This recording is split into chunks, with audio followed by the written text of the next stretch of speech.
దేవుని పరిశుద్ధ నామమునికి మహిమ కలుగును గాక.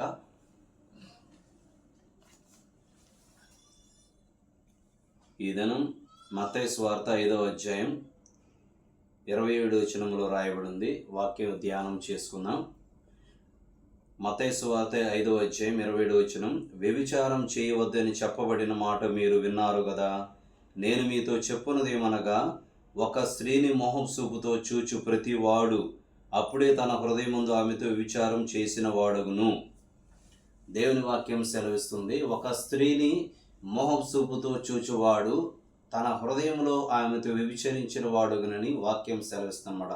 ఇది ప్రభువైన యేసయ్య చెప్పిన మాట. ఇది అందం మోసకరం, సౌందర్యం వ్యర్థమని రాయబడింది. సామెతల గ్రంథం 31వ అధ్యాయంలో చివరి వచనంలో రాయబడింది ఏమని? అందం మోసకరం, సౌందర్యం వ్యర్థమని రాయబడింది. ఈ దినాల్లో అనేకులు మోసకరమైన అందాలు చూసి మోసపోయేవాళ్ళు, పాపములు పడిపోయేవాళ్ళు, వ్యభిచారం చేసేవాళ్ళు ఈ దినాల్లో ఎక్కువ మంది ఉన్నారన్నమాట. ఎక్కువ శాతం ఏంటంటే యవ్వనస్తుల్లో ఈ విధంగా అనేది జరుగుతుంది. అనగా వయసులో ఉన్న అమ్మాయిలు, అబ్బాయిలు అనే స్త్రీలు, పురుషులు అనబడిన వీళ్ళల్లో ఎక్కువగా కామము, మోహము, మదము, మత్సరం అనేది నింపబడి శరీరాశలకి లోబడి పాపానికి ప్రేరేపింపబడి పాపానికి దాసులుగా మార్చబడుతున్నారనమాట. కొందరి ఈ సాతానైనవాడు ఏం చేస్తాడంటే కుయుక్తుపరుడు అనమాట. మనుషులకి కనపడు ఈ సాతానైనవాడు. గాలి ఎలాగ మనుషులు కనపడటం లేదో అలాగని ఈ సాతానైనవాడు కూడా మనుషులకి కనపడకుండా మనుషుల్లో జొరబడి, అనగా ఎవరిలో ఎక్కువ శాతం వయసులో ఉన్న స్త్రీలలోను పురుషుల్లోనూ అతడు జొరబడి ఏం చేస్తాడంటే వాళ్ళ హృదయాల్లో గలిబిలి చేస్తాడు. హృదయాల్లో ప్రేరేపణ అనగా ఆశలు అనేవి పుట్టిస్తాడనమాట. పాపపు చూపులు, మోహం చూపులు అనేవి కళ్ళల్లో పుట్టిస్తాడు. నేత్రాశ, శరీరాశ, జోపడమం తండ్రి వలన కలిగింది కాదు అని రాయబడింది. అనగా దుష్టుని నుంచి కలిగింది, ఇది దేవుని వలన కలిగింది కాదు. నేత్రాశ అనగా కంటిలో చూసి పుట్టేది, కంటిలో పుట్టే ఆశని నేత్రాశ అని అంటారు. శరీరాశ అనగా శరీరములు పుట్టే కోరికలు. జీవపడం అనగా డంబముగా నేను ఒకరికంటే బాగా బతకాలి, బాగా హెచ్చించుకుండాలి, నేను గొప్పగా ఉండాలని ఎక్కువగా ఆశపడుతుంటారన్నమాట. ఈ దినాలు వీరు ఎక్కువగా ఉండారు. ఎవరు? ఈ నేత్రాశ కలిగిన వాళ్ళు, శరీరాశ కలిగిన వాళ్ళు, జీవపడమం కలిగిన వారు ఎక్కువగా ఈ దినాల్లో జీవిస్తున్నారన్నమాట. ఇది ఇలాగ చేయటం అనేది బైబిల్ సెలవిస్తుంది పాపం చేయటమే. ఒక స్త్రీని మోహం చూపు చూచువాడు ఆమెతో వ్యభిచరించువాడే, వెంటనే ఆమెతో వ్యభిచరించువాడే తన హృదయములని వాక్యం సెలవిస్తుంది. ఇది ప్రభువైన యేసయ్య చెప్పిన మాట అన్నమాట. ఒక స్త్రీని అనగా ఒక పరస్త్రీని, ఒక పరపురుషుడు ఆమెని మోహం చూపంటే ఏంది? ఆమెను చూచి హృదయంలో ఆశపడటం. ఒక స్త్రీని ఆశగా చూసి ఆమెను ఆశపడటమే అదే మోహం చూపు. ఆ చూపుతో చూచినప్పుడు వెంటనే ఆమెతో వ్యభిచరించటం అంటది. ఏ శరీరం వారిని ఆమెను టచ్ చేయకుండానే, తాకకుండానే పాపం చేయటం, వ్యభిచారం చేయటం అనేది చూపుల ద్వారా అనేది హృదయంలో వ్యభిచారం చేయటం అనేది జరుగుతుందని వాక్యం సెలవిస్తుంది. ఈ దినాల్లో ఈ పాపం అనేది ఏంటంటే మనుషుల్లో విస్తరించిపోయిందనమాట. ఈ విధంగా మనిషికి తెలియకుండానే పాపం చేయటం, ఆ మనిషికి తెలియకుండానే ఒక స్త్రీతోటి వ్యభిచారం హృదయంలో చేయటం అనేది జరుగుతుందన్నమాట. ఇది సింపుల్గా చేసే పాపం. ఈ పాపం వలన ఏంటంటే పాపం చేయవాడు పాపానికి దాసుడని రాయబడింది. ఎవరైతే ఇలాగ పాపం చేస్తుంటారో వారు పాపానికి దాసులుగా మార్చబడుతున్నారన్నమాట. కాబట్టి పాపం అనేది మనల్ని ఏలకుండా ఉండాలి అనంటే ప్రభు పరిశుద్ధుడు, నేను పరిశుద్ధునైన ప్రకారం మీరు పరిశుద్ధులైండు అని రాయబడింది. ప్రభు చెప్తున్నాడు అనమాట. నేను పరిశుద్ధుని కనుక మీరు పరిశుద్ధులైండుడి అని ప్రభు చెప్తున్నాడు. కాబట్టి ఆయన పరిశుద్ధుడు, పాపము లేనివాడు. కాబట్టి మనము కూడా పాపం లేకుండా జీవించాలి అంటే మనం ఆయనకి అవకాశం ఇవ్వాలి. మన చెయ్యి ఆయనకి అందించాలి. మనల్ని చక్కగా నడిపించాలంటే మన చెయ్యి ఆయనకి అందించినప్పుడు మనల్ని పాపములో పడిపోకుండా మనల్ని కాపాడగలడు. మన పాపం మనల్ని ఏలకుండా కాపాడగల శక్తిమంతుడు ఆయన. ప్రభుని ఈ దినాల్లో అనేకులు ఏంటంటే తక్కువ చేసి మాట్లాడుతున్నారు. యేసు ప్రభు అంటే అలా ఇలా అని చెప్పని తక్కువ చేసి ఆయన మాట్లాడుతున్నారు. కానీ ఆయన శక్తిని, ఆయన ప్రేమను అర్థం చేసుకునే స్థితిలో లేరనమాట. ఆయన ఎంత ప్రేమస్వరూపి అంటే తన ప్రాణాన్ని మనుష్యుల మీద, ఆయన మన మీద ప్రేమ కలిగి మనుషుల కోసం ప్రాణాన్ని కూడా లక్ష్య చేయకుండా తన ప్రాణాన్ని సెలవులో బలిగా అర్పించాడు అనమాట. ఎందుకంటే మనుషులు పాపములో నశించిపోకూడదని, నరకానికి వెళ్ళకూడదని ఆయన తన పరిశుద్ధ రక్తాన్ని మన కోసం చిందించాడు. పాపులమైన మన కోసం, వ్యభిచారులమైన మన కోసం, మనం ఈ లోకములు శాపగ్రస్తులుగా ఉన్న మన కోసం ఆయన పరిశుద్ధ రక్తాన్ని చిందించి మన కోసం, మన పాపాల కోసం ఆయన బలియాగం చేశాడు. ఒకరు ఏం చేస్తారంటే గొర్రెలను బలిస్తుంటారు పాపాల నిమిత్తం, అక్కడక్కడ పశువులను బలిస్తుంటారు. ఆ ప్రకారం ఈయన బలి పశువుగా మారిపోయి మన పాపాల నిమిత్తం, శాపాల నిమిత్తం, మన రోగాల నిమిత్తం, మన అపరాధాల నిమిత్తం, మనకున్న ఈ శాపమంతా కొట్టివేయడం కోసం ఆయనే బలి పశువుగా మార్చబడి సెలవులో మన కోసం బలియాగం చేసి 2000 సంవత్సరాల కిందట ఆయన బలి పశువుగా మారిపోయి మన కోసం బలియాగం చేసి సెలవులో ఆయన త్యాగమూర్తిగా నిలిచిపోయాడు అనమాట. మన కోసం ప్రాణత్యాగం చేసేది ఎవరు చేయగలరు? మనుషులు మన కోసం ప్రాణం ఇవ్వగలరా? తన ప్రాణాన్ని ఇచ్చేవాళ్ళు ఎవరైనా ఉండారా? ఏదైనా అడిగితే డబ్బులు అవసరమైతే ముఖం తిప్పుకునేవాళ్ళు, కనపడకుండా వెళ్ళేవాళ్ళు, అవసరమైతే ఆ ముఖం చాటు చేసేవాళ్ళు ఉంటారు, కానీ ప్రాణాన్ని పెట్టేవాళ్ళు అనేది ఎవరు లేరు. మానవుల కోసం అనగా పాపులైన మన కోసం ప్రాణం పెట్టింది ఒక మన ప్రభువైన యేసు మాత్రమే. ఆయన మాటలో శక్తి ఉంది, ఆయన నామములో శక్తి ఉంది, ఆయన రక్తములో మనకి పాప విమోచన అనేది ఉంది. ఆయన నమ్ముకోకుండా మన పాపాలు క్షమించబడటం అనేది అసాధ్యమైన కార్యం అన్నమాట అది. కాబట్టి ఆయన ప్రేమ స్వరూపి, ఆయన ఉన్నవాడు అనువాడు, ఆయన ఇప్పుడు కూడా సజీవుడై భూమి మీద ఆయన సంచరించుచున్నాడు. ఆయన ఆత్మ స్వరూపిగా ఉన్నాడు. ఆయన ఉన్నవాడు అనువాడు, ఆది అంతమై ఉన్నవాడు. ఆయన ఆదిలో ఉన్నాడు, ఇప్పుడు అంతములో ఉన్నాడు. ఆయన నిన్న నేడు రేపు ఏకరీతిగా ఉన్నవాడు. ఆయన ఎప్పుడు ఒకే రీతిగానే ఉన్నాడు. ఆయన మన మధ్యనే సంచరిస్తున్నాడు. మనం చేస్తున్న పనులను ఆయన పరీక్షిస్తున్నాడు, పరిశీలిస్తున్నాడు. మనం ఎలా జీవిస్తున్నామనేది ఆయన మనల్ని గమనిస్తున్నాడు. కాబట్టి ఆయన ఉన్నవాడు అనువాడు. ఆయన యందు మనము భయభక్తులు కలిగి జీవించి, ఆయన యందు మనం నమ్ముకొని, ఆయన యందు విశ్వాసం మనం కలిగి మనం నడుచుకుంటే ఆయన మనకి తోడుగా ఉండి నడిపించే దేవుడు. మనం పాపం చేయకూడదని ఆయన ఆశపడుతున్నాడు అనమాట. ఇక్కడ ఏమని సెలవిస్తుంది? వ్యభిచారం చేయవద్దని చెప్పబడిన మాట మీరు విన్నారు కదా. వ్యభిచారం అనగా వ్యభిచారం పోయి శరీరంతో చేయటం కాదు. మనం పోయి శరీరం కలిగి ఉన్న మన శరీరాన్ని పరస్త్రీ శరీరంతో పాపం చేయటం, వ్యభిచారం చేయటం అనేది కాదు. కానీ ఒక స్త్రీని అనగా మన కళ్ళతోనే చూసి హృదయంలో ఆశపడటం అనేది ఒక వ్యభిచారం చేయటం అనేది వాక్యం సెలవిస్తుంది. ఈ మాట వలనే దేవుడు నన్ను పట్టుకున్నాడు అనమాట. నాలో అనేది నేత్రాశ అనేది ఉందన్నమాట, ఎక్కువగా ఉండి దుష్టుడు ఏం చేశాడంటే నాలో నేత్రాశ అనేది పెట్టి ఈ స్త్రీలు అనేది మోసూపులు చూడటం అనేది పెట్టాడు అనమాట.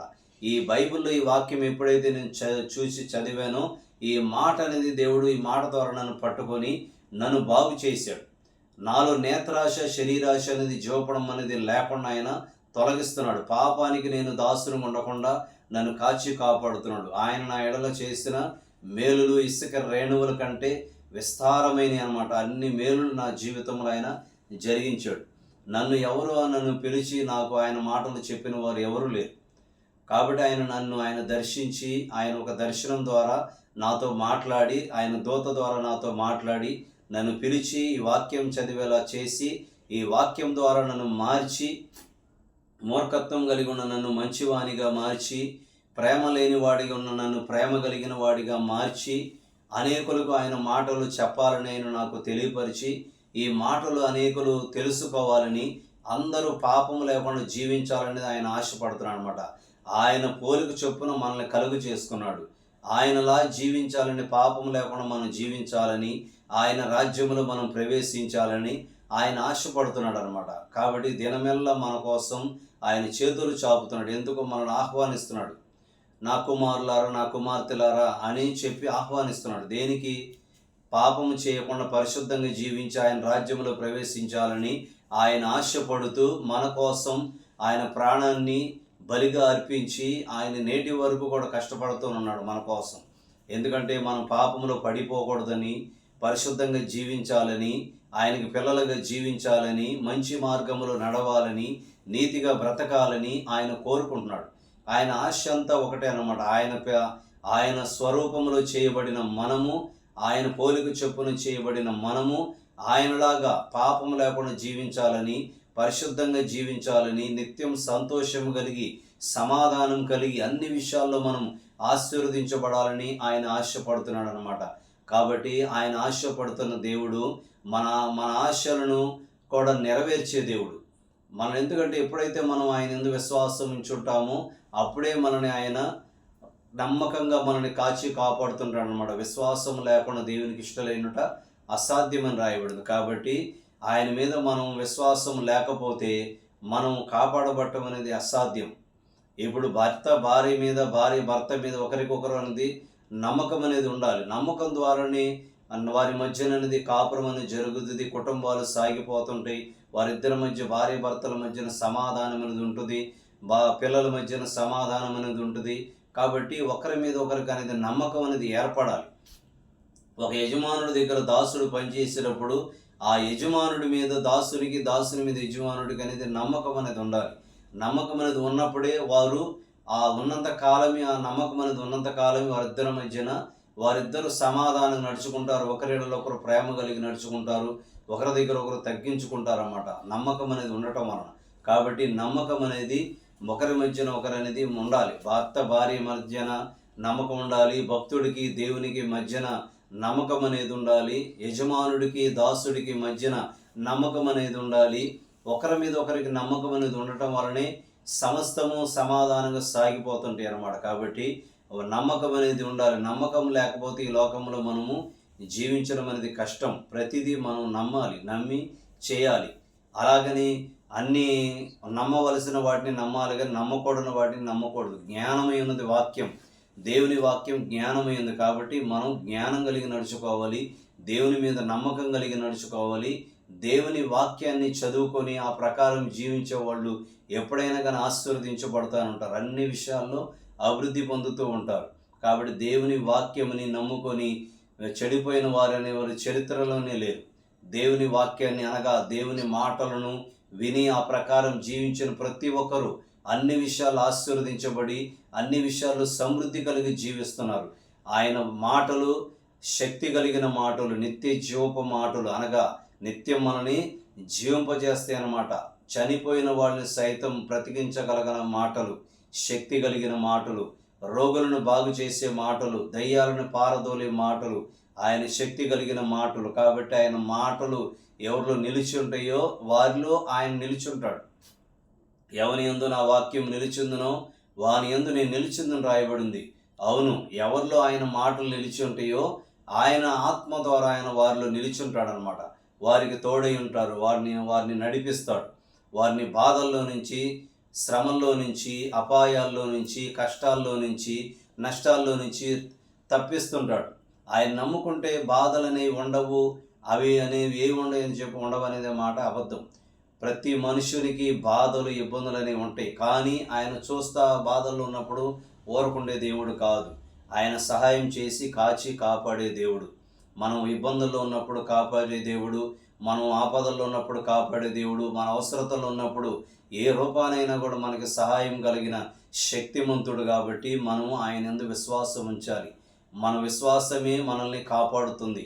మనం ఆయన యందు విశ్వాసం కలిగినప్పుడు ఆ కలిగిన విశ్వాసం ద్వారానే మనకి తోడయిండి మనల్ని కాచి కాపాడుతూ మనం నడవలసిన మార్గంలో చేయి పట్టి విడవక ఆయన నడిపిస్తాడనమాట. ఆయన ఆత్మస్వరూపి, పరిశుద్ధుడై ఉన్నాడు. ఎవరైతే పరిశుద్ధత కలిగి ఉంటారో ఆయన చూస్తారు. ఎవరైతే ఆయన మాటలు విని ఆ ప్రకారం ఆ మాటల్లో హృదయం అనే పలక మీద రాసుకొని ఆ మాటల ప్రకారం జీవిస్తూ ఉంటారో వారిలో ఆయన నివాసం చేస్తాడు. వారు పాపం చేయకుండా ఆయన కాచి కాపాడుతుంటాడు. పాపం లేని వాడు మాత్రమే ఆయన చూడగలడు. ఆయన నమ్ముకొని పరిశుద్ధంగా జీవించిన వాడు ఆయన రాజ్యంలో ప్రవేశింపగలడు. ఈ లోకం అనేది ఆకర్షించింది. దేని వైపు అంటే ఈ లోకంలో ఉన్న వాటి వైపు ఆకర్షించింది. లోకం ఎక్కువగా ఏంటంటే మనిషి కంటితో చూసి హృదయంలో ఆశపడుతుంటాడు అనమాట. వాటి మీద దృష్టి పెడుతుంటాడు. కంటితో చూసిన వాటిని మనుషుడు నమ్ముతాడు.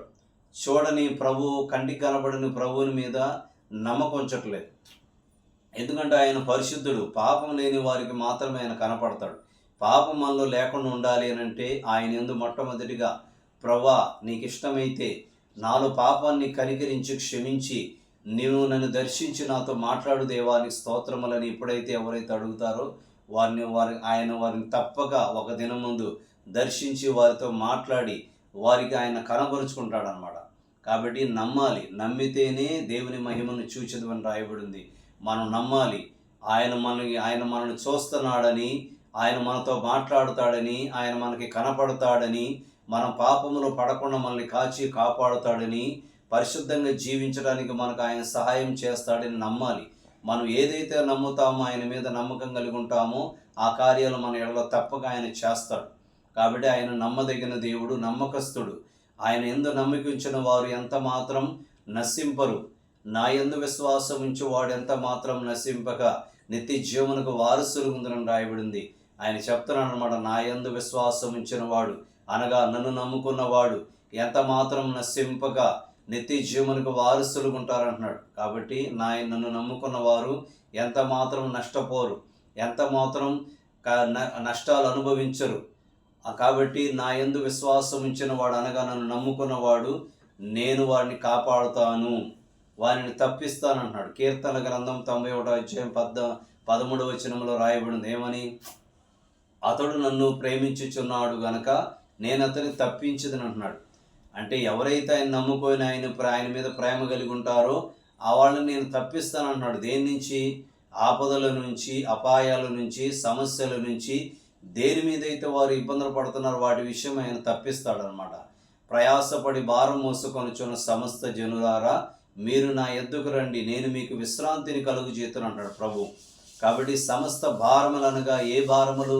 పాప భారాలు, రోగ భారాలు, దురాత్మల భారాలు, అనేక భారాలు అనమాట. ఈ లోకములు అనేక భారాలతో మనిషి నడుచుకున్నాడు అనమాట. కాబట్టి ఆ భారాలన్నీ నేను తొలగిస్తానంటున్నాడు. నా యొద్దకు రండి అనగా మీరు నా దగ్గరికి రండి, నేను మీకు విశ్రాంతిని కలుగు చేస్తానన్నాడు.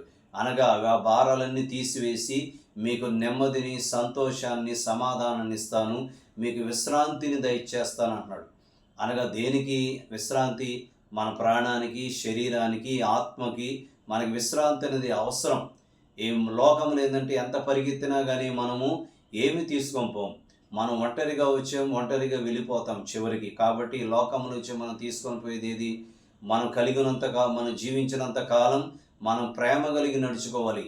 మనం ఏ పని చేసిన ప్రేమ కలిగి ప్రతి పని చేయాలన్నమాట. కాబట్టి మనం చేసిన మంచి పనులు మనం వెంట వస్తాయి, మనం చేసిన చెడ్డ పనులు మనం వెంట వస్తాయి. మంచి పనులు చేసినప్పుడు మనం మంచి మార్గంలోనికి, మంచి స్థలంలోనికి అవి తీసుకుని వెళ్ళిపోతాయి. చెడు చేసినప్పుడు అవి ఎక్కడ తీసుకెళ్తాయి? ఆ శిక్షను అనుభవించడానికి, చెడు పనులు చేసినప్పుడు శిక్షను అనుభవించడానికే అవి తీసుకుని వెళ్ళిపోతాయి, కానీ మంచి స్థలానికి అవి తీసుకెళ్ళవు. కాబట్టి మనం బ్రతికినంత కాలం మంచి చేసి, మంచి పనులు చేసి, దేవునికి ఇష్టంగా జీవించి, పాపం లేకుండా పరిశుద్ధంగా జీవించే వారిగా మనం ఉండాలి. దేవుడి కొద్ది మాటలు దీవించును గాక. దేవుని పరిశుద్ధ నామమునికి మహిమ కలుగును గాక. ప్రేమ కలిగిన యేసయ్య, దయగలిగిన తండ్రి, పరిశుద్ధుడా, మంచి కాపరి, నీ పరిశుద్ధమైన నామునికి కృతజ్ఞతాస్తుతులు చెల్లించుకున్నాను ప్రభువా. యేసయ్య, ఈ మాటలు ప్రభువా విని ఆ ప్రకారం నడుచుకుని బిడ్డలను దీవించి ఆశీర్వదించు దేవానికి వందనములు, స్తోత్రములు, స్తుతులు చెల్లించుకున్నాం ప్రభువా.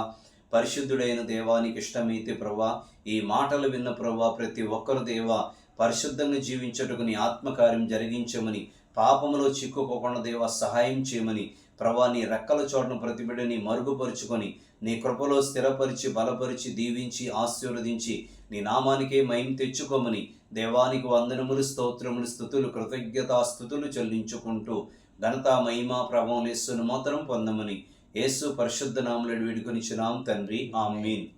స్తోత్రం.